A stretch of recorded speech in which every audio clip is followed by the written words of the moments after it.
Alrighty, here we go. It is set review time, and we're on to our final one. This is Light, Dark, and Limit Breaks. If you missed any of them, or if you want kind of a recap, go check out the previous ones down in the, on the channel. Start with Fire because it will have a bit of a description on our judging criteria and how we're talking about things. But let's get right into it. Real quick, Travis, how are you doing? Good. How are you, sir? Thanks for having me on, man. I'm glad I get to still talk about FF stuff. I'm happy to have you. So, and it is always a pleasure. So, good Absolutely. good friend of the channel. Does some fantastic stuff now, mostly with Lorcana, but still knows all of his stuff for Final Fantasy, as shown by the lovely trophy that I'm sure is somewhere in the background there. Oh yeah. You can't quite see it, but it's on that shelf back there somewhere. All right. So, starting off, we have Dion. This is our first ever light rare, which is definitely one of the most interesting things. So, 3 cost, 8k Brave, category 16, Dominant. He primes into Bahamut for 3, and when Dion or a character you control is priming, you get to draw a card. Just pretty okay all the way around, I think. We can't really talk about this too much without talking about Bahamut. The only thing I'll say is it's a little awkward if you wanted to, like, prime something else and then prime Dion. You get the draw, but a lot of primals are removal on primings, including Dion. So, like, are you priming them just to prime them, or do you like play Dion and the other one and only prime the other guy and leave Dion on the field for a turn? Maybe you do that more than I would think, but that's the only thing about this that I think is a little awkward. And the same thing goes for the Dark Rare as well. I think we can go jump to Bahamut. I think a lot of Dion's viability is obviously going to rely on that Bahamut. Yeah, Thankfully, real quick, I do have one question. So priming doesn't use the stack, right? yes. But obviously he has an auto ability when he Can you Amaterasu the Dion, like if he turns into Bahamut, or is he gone by the time? How does But that work? when the auto is on the stack, he's already Bahamut. Okay, so you could Amaterasu to essentially cancel the draw, but he won't die and Bahamut will still come out. Is Yeah. that correct? No, he's Okay. already Bahamut is already on the field when this auto is on the stack. Oh, okay. Okay.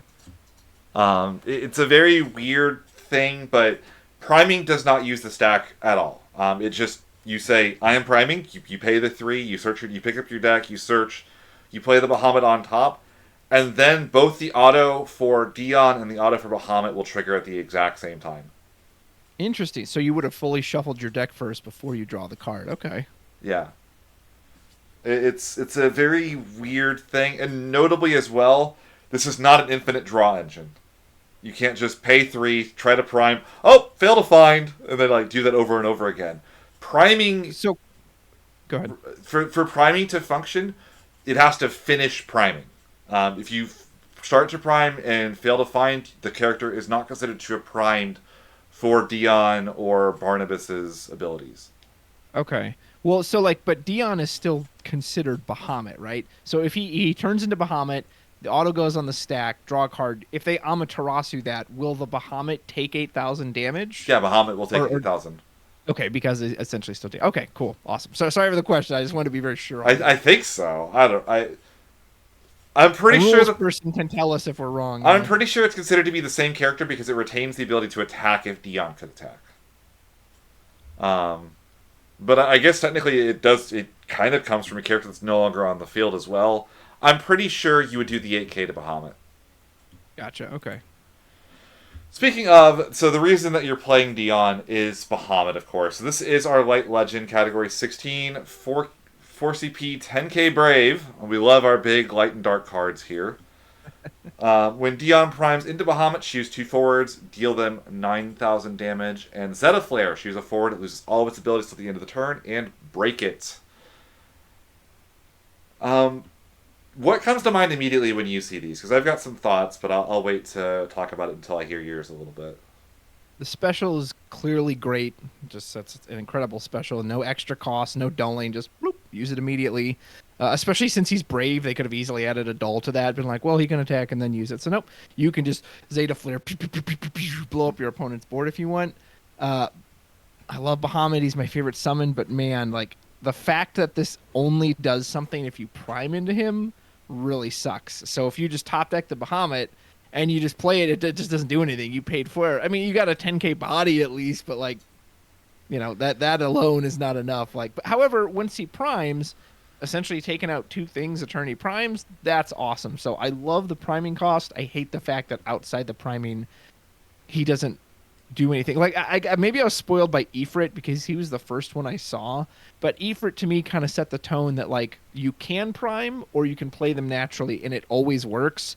But a lot of these have leaned into, no, you kind of have to prime them to really get like the full effects. So that's the big thing that I don't like about this guy. Yeah, it's definitely interesting. So I mean, obviously the card that I think is on everybody's mind when you see this is this better than Shinryu? Because Yeah. Shinryu is the same kind of like, I'm going to run a light card in my deck that's going to help me stabilize, against a wide board. And there are some advantages and disadvantages to Dion and Bahamut. So one thing that's nice is when you prime into Bahamut, Bahamut still has Dion's name. So if you draw a bunch of Dions and you prime one into Bahamut, you can just start machine gunning stuff down with Zeta Flare, including using those Dions, which is really cool. Mm-hmm. And clearly, thanks to the Chaos Arc deck, we know that decks that run 6 light and dark cards are viable. Anything you can do, potentially. And going from Dion into Bahamut is cheaper than doing Shinryu special. Yeah. So there's really interesting stuff on it, but I don't know. Like you said, if you just draw Bahamut, it's so bad, right? Yeah. A 10k Brave vanilla has just never been good. But the moment you draw the Dion and you prime it, all those Bahamuts in hand just become, okay, that guy dies, that guy dies, that guy dies. And you have this like really cool thing. Maybe you do have the draw off of Dion matters more than I think it might. I don't know. I think this is one of those cards that you have to play with to really understand. And I don't think that anybody has enough experience with this card to say if it's good or bad. Yeah. Lucio. All right, so now we get to finally talk about the Warrior of the Crystals. So Lucio is Brave Exvius. He is our hero light 8k. When he enters the field, search for 2-job Warrior of the Crystal, each of a different element. Every element except for light has one. Most of them are at common except for the dark one, which is a hero. There's also an old light one, the Elena FFBE from Opus 18 is Warrior of the Crystal randomly, so I don't think that's one you'll want to search, but you can in theory. At the beginning of your attack phase during each of your turns, Lucio gains 2,000 power until the end of the turn, gain 2 crystals, and Scintillating Edge, special 1, choose a forward, just remove it from the game. This is one of the weirdest cards in the set. I remember when I first saw this card, I thought, wow, this is terrible. You're playing a hero light card to support your draft fodder commons. But then you kind of think about it a little more, and you kind of squint, and you're like, he makes crystals. He's category Brave Exvius. Glaciella exists. That special is crazy and it's just go to combat phase with Glaciella on field to get to fire that twice every single turn until they clear that. That seems absurd. This is the best crystal generator the game has ever had, outside of maybe Jack Garland. But you got to play these Warrior of the Crystals, and none of them are independently playable. You would never sleeve any of them up if it wasn't for Lucio, right? So what's the number? How many Warrior of the Crystal can we afford to play? Is it this big toolbox deck and you run one of each?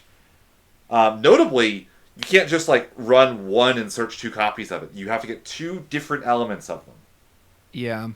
You can't say, and if you run out, you're out. Like, say you run 2 of them or whatever and you draw all of one color. Lucio now is a 5-cost vanilla. I don't know. There's a lot of power in that. I think the Ice Warrior of the Crystal, he dull freezes, and then anytime a Warrior of the Crystal enters, it also dull freezes.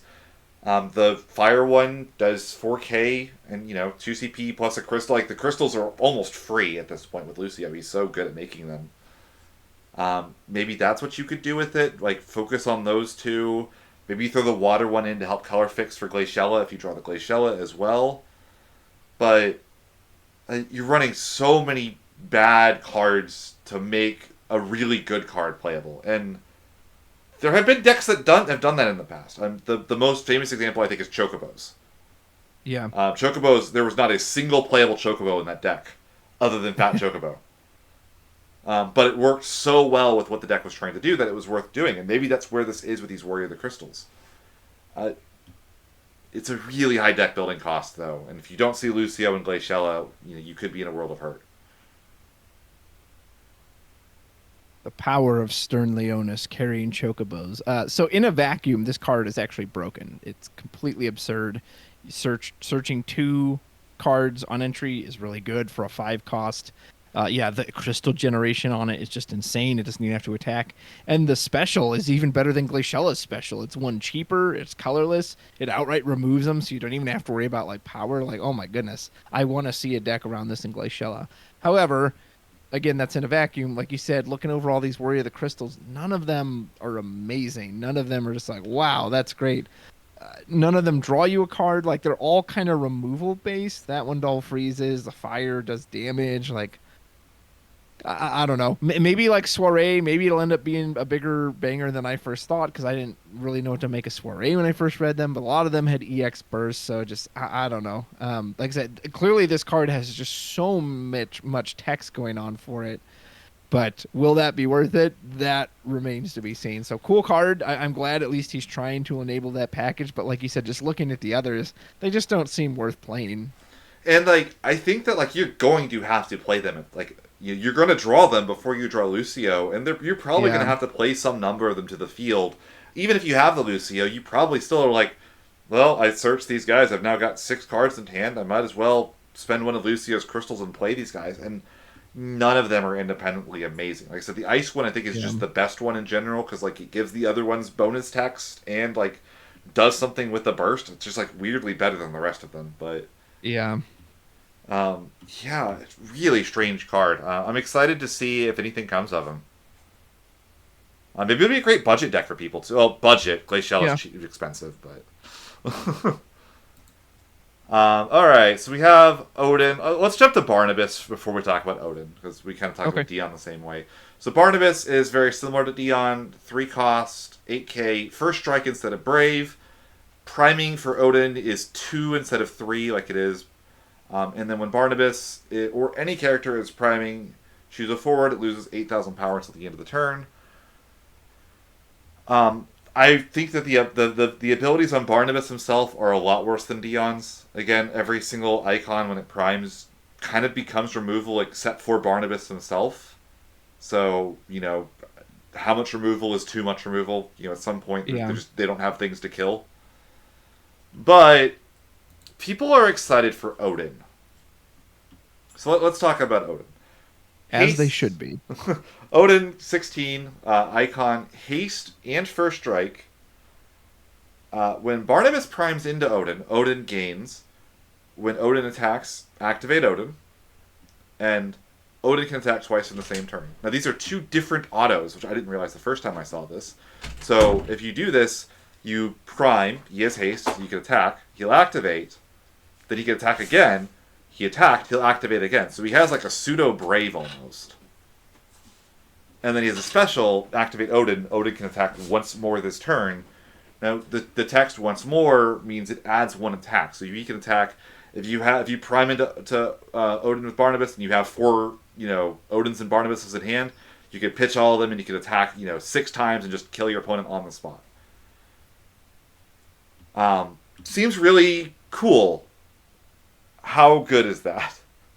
I have this no card's idea. Great. I love it. He's the ultimate beater. Like I just like that's a big beat stick. Like I don't know. I guess I've always had a thing for beat sticks. He just comes in, he's just like, I just Zantatsuken. Your opponent gets sliced into a million pieces, and then they just like slowly fade away. He's such a great, fun, high fantasy card. He does one thing. And he does it well. I'm just going to come in and slash and slash and slash until you die. Now, how good is that in a game where EX bursts exists that can then just go, oh, bloop, you're gone, or oh, dull frozen, or bounce to your hand, or whatever.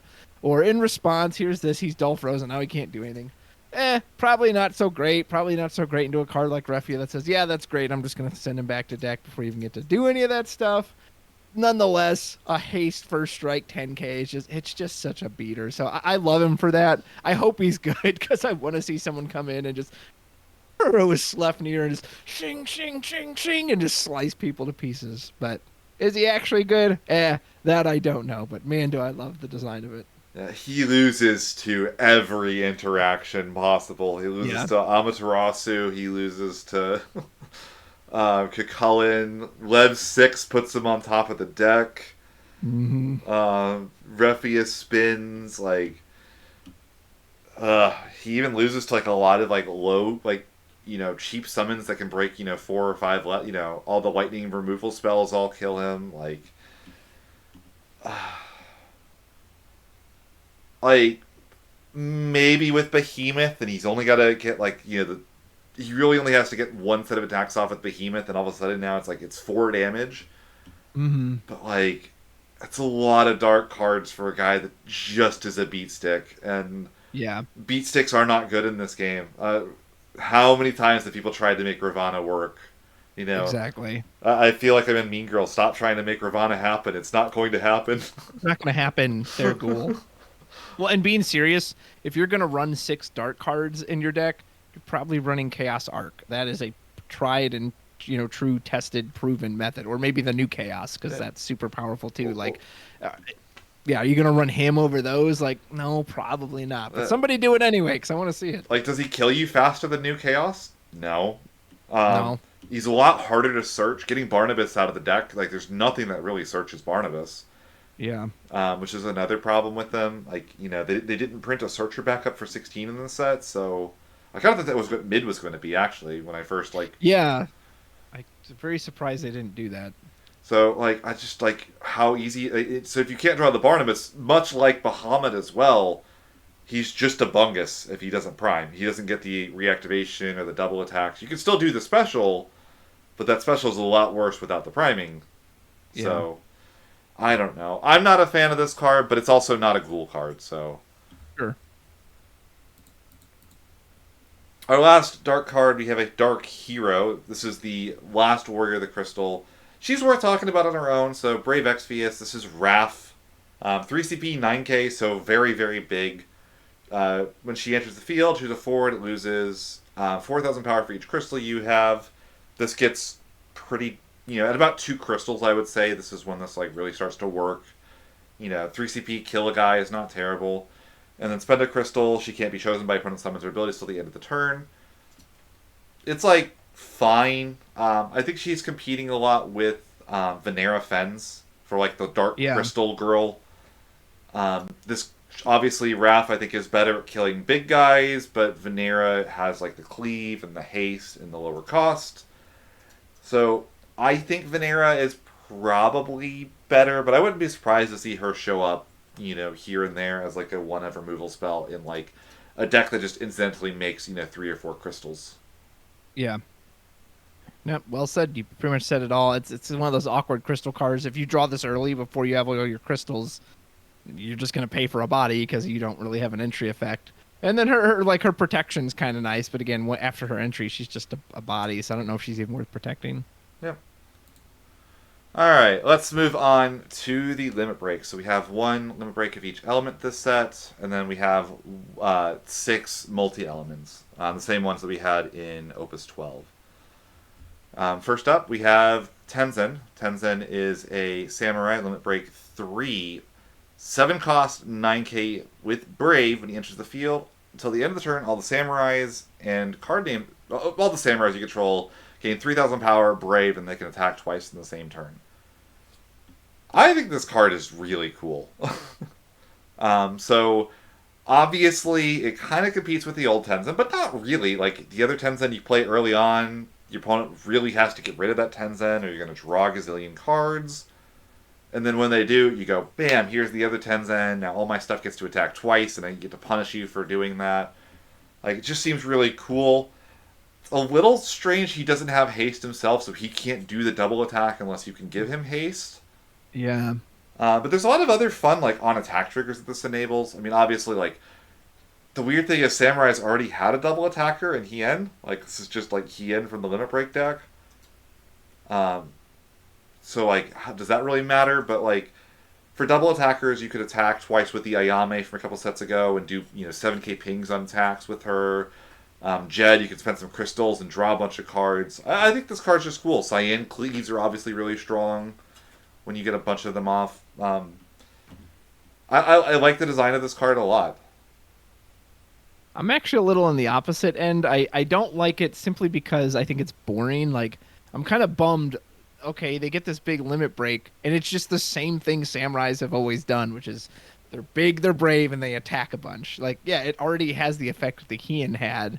I don't know. Like, I've always been of the mindset, like, if you want to bring that archetype back, that tribal back, give it something new. You have to give it a new angle. Like, clearly attacking a bunch and hitting for the board, it can still do that. It's always been able to do that, and no one plays that deck. So clearly that's not like good enough right now. So I just wish they'd given it something new instead of like doubling down. All right, here's a limit break dedicated to it, and they can keep doing the same thing they've always been doing. So it's cool they have their own limit break, but yeah, I'm a little disappointed that it's so samey. It is a little bit, but I don't know. I kind of like that because the name clash is so big and the old Tenzen is still such a good card. Like you Hmm. have a really fun punish for when they decide to actually remove your Tenzen too. Yeah. So, um, our next limit break we have Snow, Sentinel, and we'll see 5 cost 5k, category 13. Limit break 2. When he enters the field, you can search for a Lightning or a Sarah. Clearly, there are no good Lightnings or Sarahs that have ever been printed.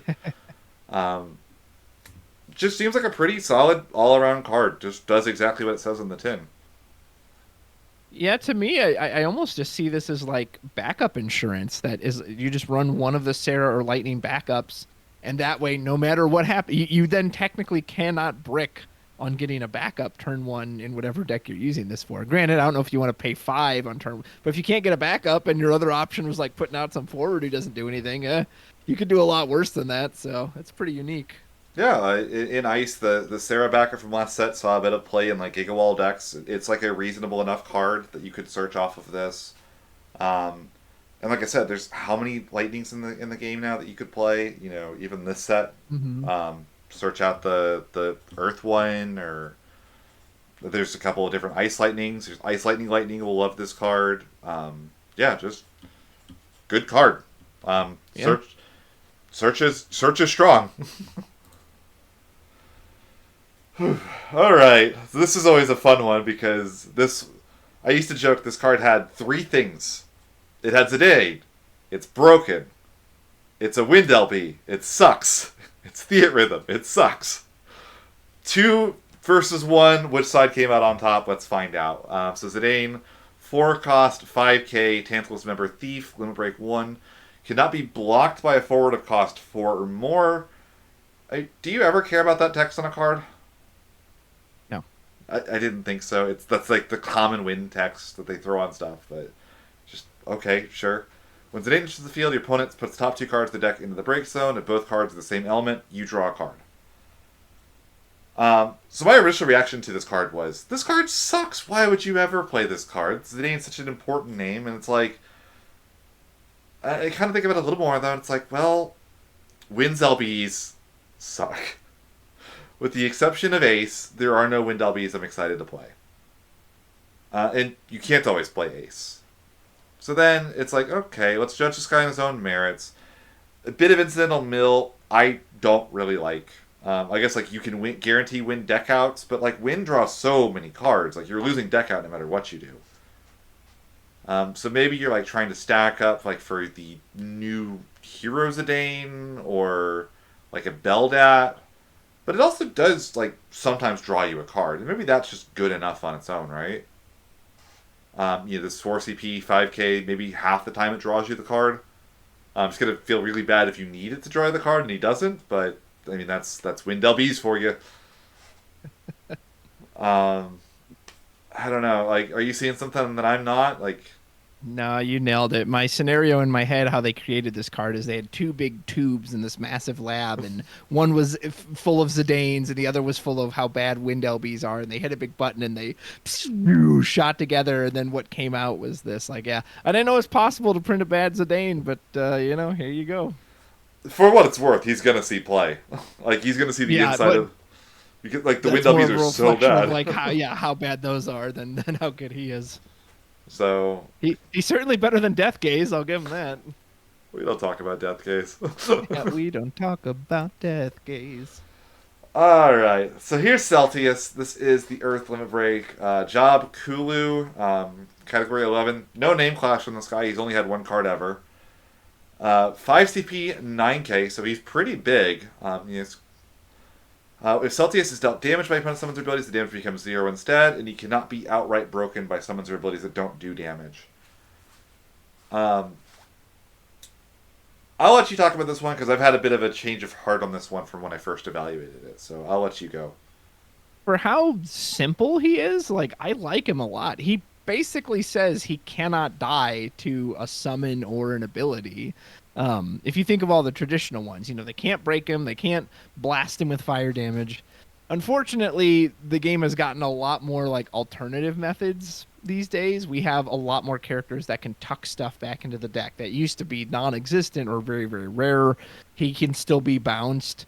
He can be dull frozen. So he's one of those cards that, like, against the right deck, you will see this. I can almost guarantee you will see this on some stream somewhere. Someone will pull this guy out, and the opponent will just go, I can't do anything. Like all I do is this kind of stuff. I can't actually do anything about this card, and it's going to be kind of funny to see him be that just like barrier of like, yep, I will never leave the field. But then you'll have other decks that say, oh, okay, whatever, goodbye. So I think he's a fun idea. He's a limit break 1 at least. You can use a lot of them. It is expensive, especially if they can easily deal with him. But I am going to look forward to those games where it says, yep, I'm in the right circumstance, so nothing you can do about me. Yeah, absolutely. Do not put this guy in the field against water. Like he's not sticking around there. But like yeah, fire, lightning, even earth. Like they really don't have ways of getting this guy off the field. I started thinking about this guy a lot more. My first read was like, well, this guy doesn't do anything. Like he's not good. Now I'm kind of like, well, maybe. So there's an old Magic card that sees a lot of play in sideboards called Core Firewalker. And it's a card that has protection from red, and if your opponent does anything with red, you gain life. And it's a really common sideboard card in any format where they expect, red cards to be really good. And in the same way, if you expect a lot of fire or a lot of lightning, you could put this guy in your Limit Break deck, and now all of a sudden, they can't really attack you with anything smaller than a 9K without having it just run into this guy and die. And maybe that's good enough. For the cost of an LB slot, that's nothing. Yeah. All right. Up next, we have Gilgamesh. I was really excited for this one originally. So this is 4-cost Sopho Warrior. LB1, 7K. When he enters the field, you get to either choose a forward of cost 1 and break it, or choose 2 cards your opponent's limit breaks them and remove them from the game. This guy's just weird, isn't he? I mean, I guess that's kind of Gilgamesh's whole thing is being weird. Cost 1 forwards, that's exactly Leo. Who probably has done his job if you've gotten to this point. So it's more like remove 2 cards and your opponent's breaks them from the game, which is like, it's not bad, but how often am I willing to spend, a card to do that? Maybe if I see my opponent on Refi, I hit 1 Refi into damage and 2 of them are in the break zone. It's like, well, I got you here. All your Refi are now gone, but it's still a pretty big tempo loss to do that, I think. You can round up an X-Death with it. That could be cool. But I just... To me, it's like the Modal LBs are just worse than other Modal cards because LBs are kind of Modal cards to begin with. Mm-hmm. So, am I excited to play this guy? Not really. I'll sleeve him up, I'm sure. Especially in Mono Lightning. Mono Lightning is dying for good LB1. Right now it runs like Nyx. Do you see anything that I'm missing here? The LB1 is legit the only reason to even think about this card. And it just kind of shows probably what a mistake it was to put Cloud out in the first one. Because he costs as much as Cloud, and Cloud can hit 3 or less. Like, And Cloud has more power too. Like I just yeah, Cloud is it what set the bar for okay, you got to be this tall to ride the Lightning LB train. So this guy just falls well short of that. Yep, he is LB1. Like I said, every Lightning LB is LB2. So Warrior of Light. I can't believe they printed this card. So Stranger Paradise, Limit Break 1, 2 CP, 8K. You must control 3 or more standard unit forwards or Warrior of Light forwards to cast Warrior of Light. The forwards other than Warrior of Light you control gain cannot be chosen by opponent's abilities, and if they are dealt damage by opponent's abilities, the damage becomes 0 instead. This guy is comically strong.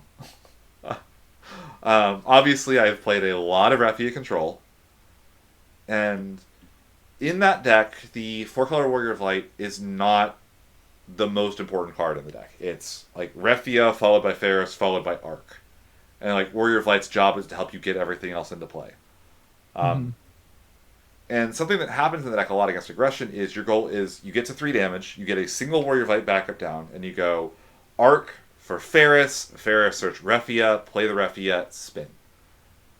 And now, once you do that, you have the ability to just discard a water card and get protection for Raphia so that she can't die to Cloud on the crackback. Yeah. This card's absurd. I can't believe they printed it. Like, it's so strong at what it does for that. Sure, it's like a lot of Raphia decks, those are like the only Warrior of Light back forwards. They like maybe they'll have a Bart's in there as well, right? Like, you know, Bart's, Arc, Ferris, Raphia. There's not a ton of them.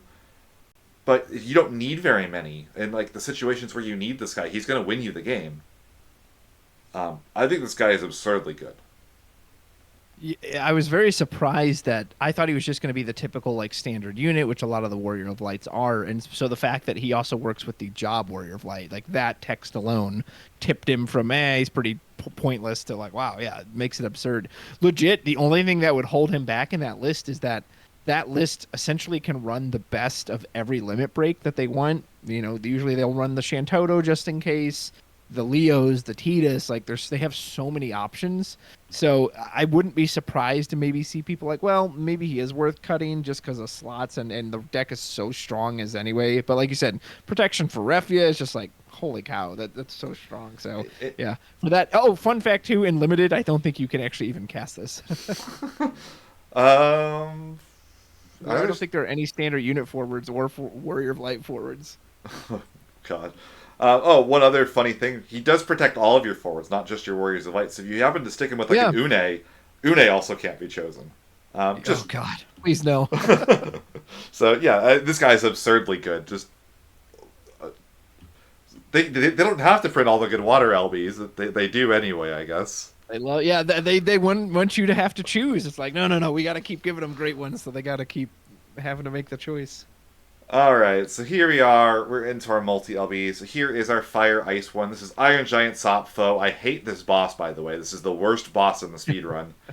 The second phase of this guy, he just like stays away from you and spins, and you can't do anything to him. It's so obnoxious. It takes.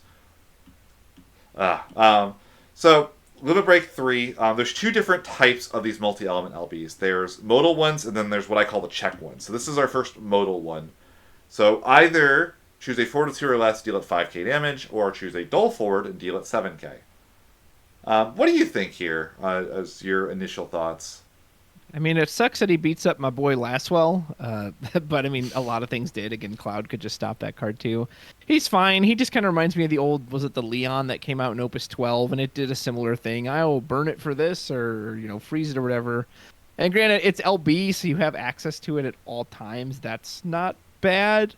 Fire Ice. Are there really a ton of Fire Ice decks running around?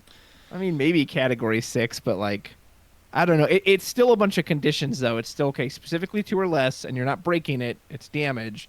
And then specifically a dull forward, you're also breaking it for damage. And because it's LB, this is the first time we've gotten our multi-element LBs.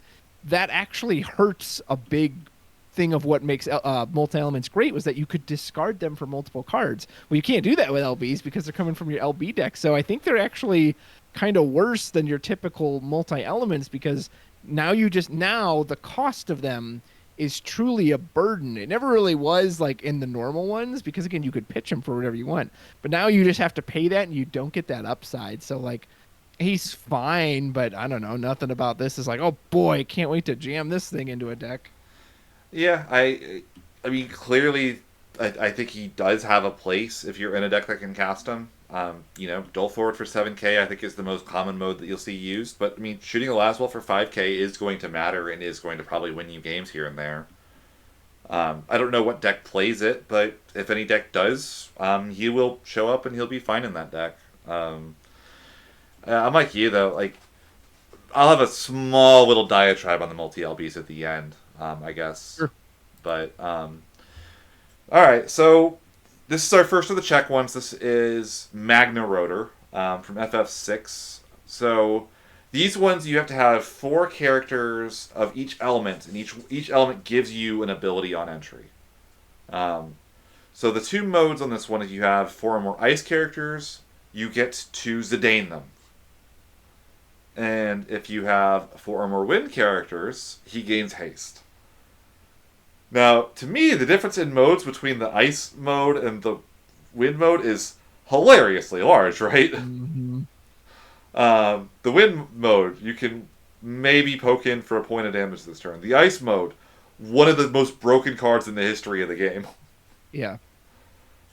Um, Obviously, I think they're really worried about like Icewind Storm, but like they can't be that scared of Icewind Storm. Every card they've printed in Icewind has been a Storm card. They printed Sid Yeah. Haze and like they didn't print any Earthwind Storm cards in Opus 18. No, they put them all in Icewind. Like they want Icewind to be the casty deck, and that deck historically doesn't play a lot of ice characters. So the only other thing on this guy that I can see is the class Moogle in Ice makes wind. And Ice would love a Zidane from the LB deck.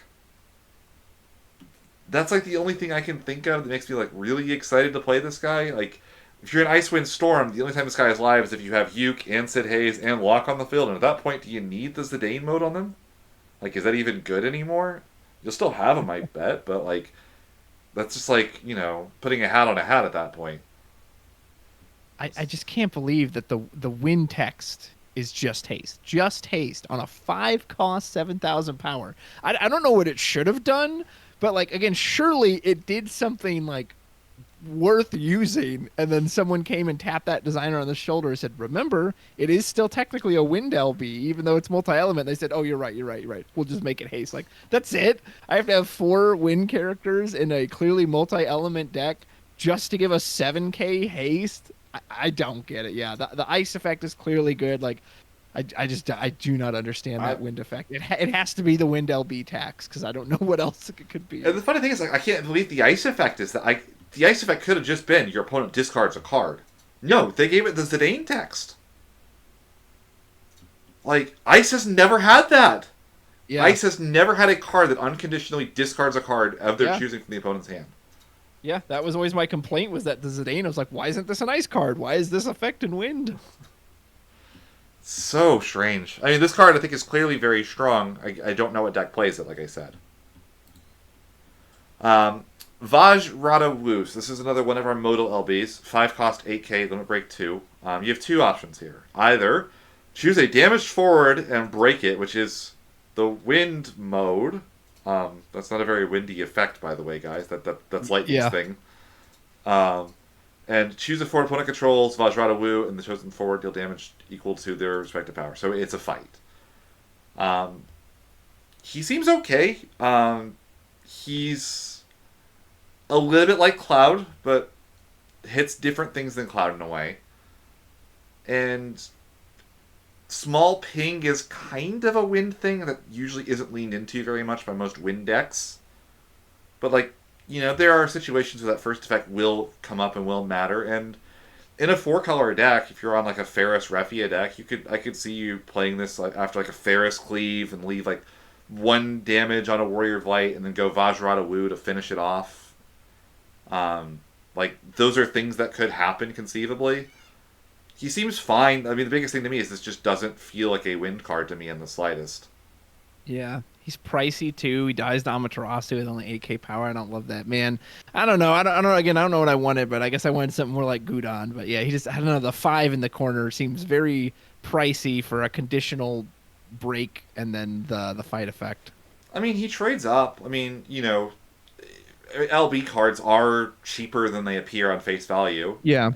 I think a 3 CP forward that did the second effect is like relatively playable. Having that on demand, this kills Rufus, for instance, without even dying. Yeah, that's true. And for less than the opponent paid for the Rufus, I think that's pretty cool. Just he's not exciting though. This doesn't make me go, I'm back. I'm playing my Retainer Storm again. Like he's just like Yeah. cool. Retainer Storm maybe has one more thing it can do to stabilize before if it needs to. Mm-hmm. Okay. This one surely. So this is the Dragon King 9 cost, 9K when it enters the field. So this is another one of our checks. So the Earth check, if you have 4 Earth characters, it's Minfilia. Choose 2 characters to break something, add them to your hand. The Lightning mode is 7 cost Odin. Yeah. This is one of those cards that you see it. Neither of these modes are bad. I think the latter effect is overcosted, but it's 7 cost Odin from the LB deck. There are probably times I would do that. Not very often, but conceivably that could matter. And the first effect is Minfilia. Noctis is one of the best LBs that last set. So, for 3 more, get back a second character. I could see that mattering, being really good. But for 9, that is your entire turn. So I really feel like you have to get both of the modes on this guy, and I don't see that second condition being fulfilled often enough for this guy to really be great. And man, if you get almost a roster to Mistdragon on this thing, you're just dead. Mm-hmm. Yeah, they were so close. The power in the corner is good. 2 effects are good. They're thematic. They fit Earth and Lightning. I like the build around. They just missed on the cost in the upper left hand corner. Maybe it was 7. Because think about it, even if it didn't have the conditions, would you pay 9 if just no conditions? Get back 2 characters, break. That's just asking so much. At some point, they forgot that when your opponent is playing a Refia, that doesn't cost them anything. That card is more than free with the mana it gives back and the card drawing. I can't afford to spend 9 to address that card. So yeah, it's a cool idea, but man, it's just so expensive. I mean, it is kind of neat. You can go choose Leo and Warrior of Light in Mono Earth with this guy, right? Yeah. You have 5 backups. You draw 2 more backups. Your turn's dead anyway. Maybe you do just dump your whole hand, go get Leo Warrior of Light, and then you pass with threatening Leo Warrior of Light next turn with a 9K on field. I could theoretically see that being a play that you do. But again, are you excited to play Ice or Earth Lightning because of this guy? I don't think the answer is yes. Tomberry Cactuar. Here's our last modal one. Water Lightning. Good meta decks right now. Play Water Lightning. This guy's probably relevant because of that. Our modes: choose an active forward of 3 or less. Break it. Look at the top 2 cards of your deck. 1 to hand, 1 to the bottom. He's fine. But if you're in Water Lightning, you can play Cloud and Leo. Nothing stops you. It is going to be relevant for 2-deck format where decks are fighting over Leo and Cloud pretty heavily. That maybe an extra copy of Cloud could matter for a deck. But he's a smaller body than Cloud. He's LB2 and costs an extra over Leo, so it's not a straight upgrade on Leo.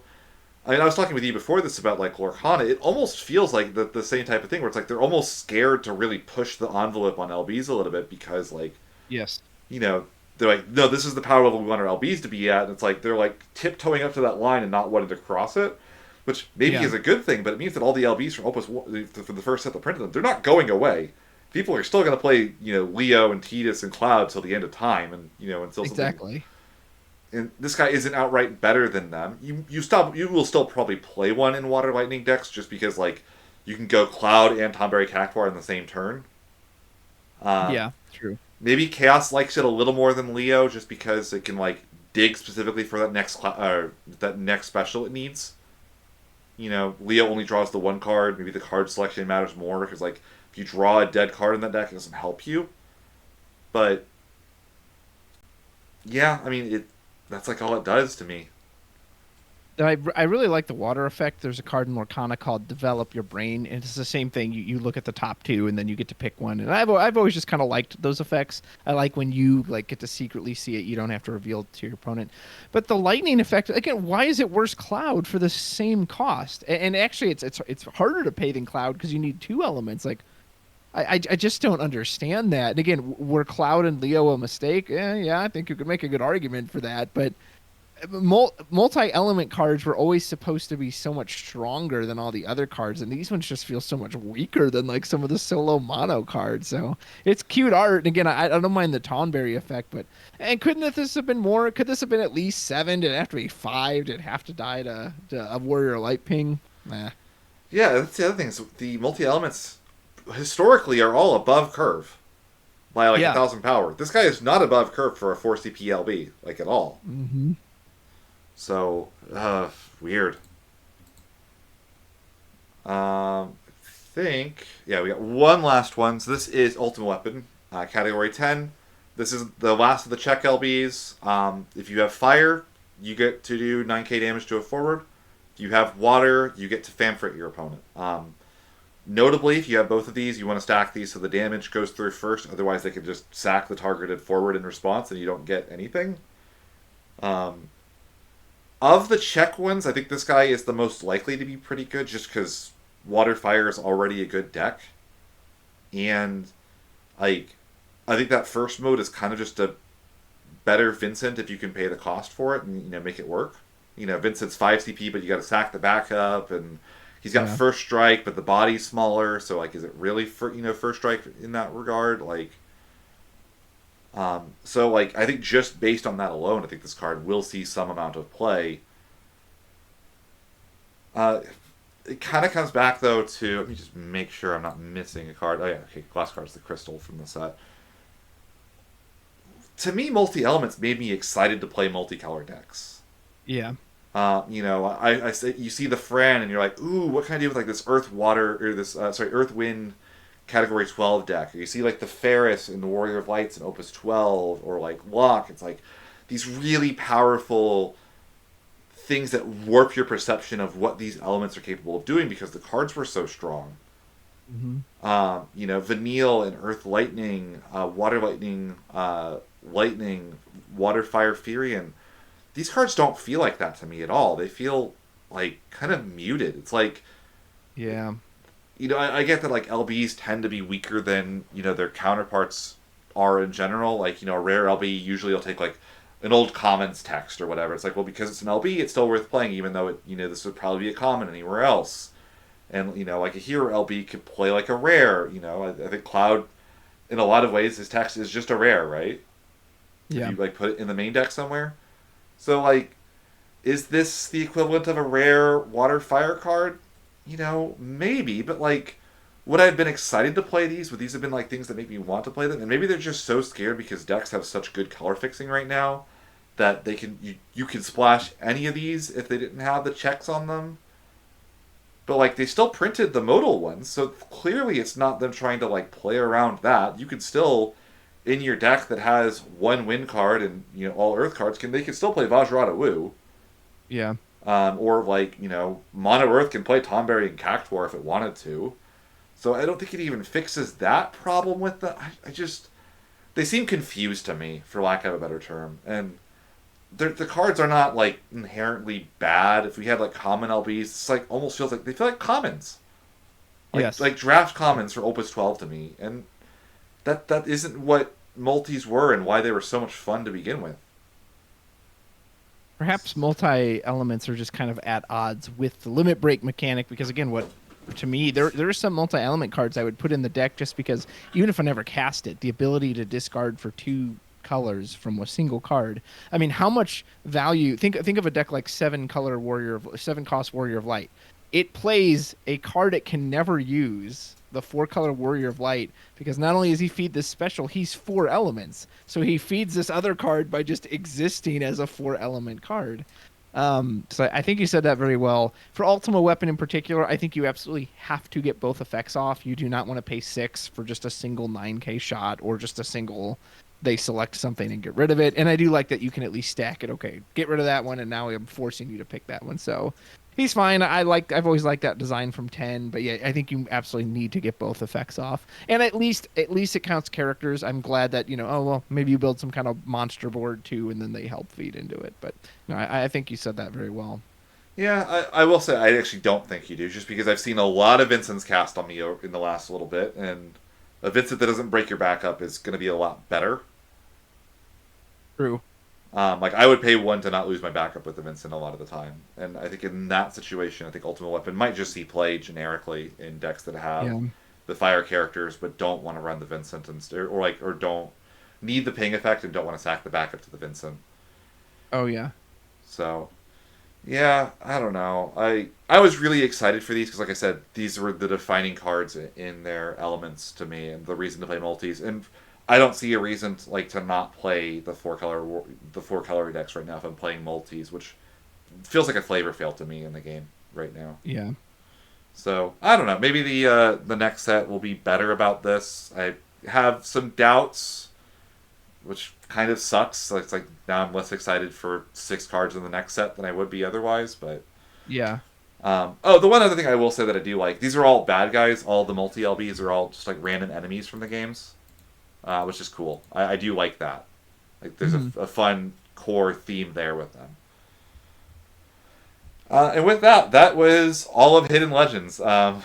Thank you for hanging out, Travis. I know that this has been quite a bit, and it's getting pretty late there. Do you have any like kind of closing thoughts on the set as a whole? Um, Overall, I'm trying to think. There's a lot of weird stuff in here. There's some neat ideas like the lightning. They both pushed a few concepts, but also were very safe with a lot of other concepts. So yeah, there's nothing that stands out to me as like a 100% powerhouse. Like, oh my god, that card is gonna take over the game. But sometimes that stuff's hard to see just in the set reviews, and I always enjoy seeing stuff outperform my initial expectations of, oh wow, I thought that was going to be terrible, but it ended up being pretty good. So overall, I feel a little underwhelmed by this set, but maybe that could just be me. How do you feel about it? I feel like the set in general is relatively low power. I think that the icons are all pretty good, and there's a couple of hidden gems here and there. I think some of the summons will see some play, but I think for the most part, it reminds me a lot of last set in a way where it does not feel like it's going to cause like cataclysmic shifts in the meta based on the cards Yeah. in the set.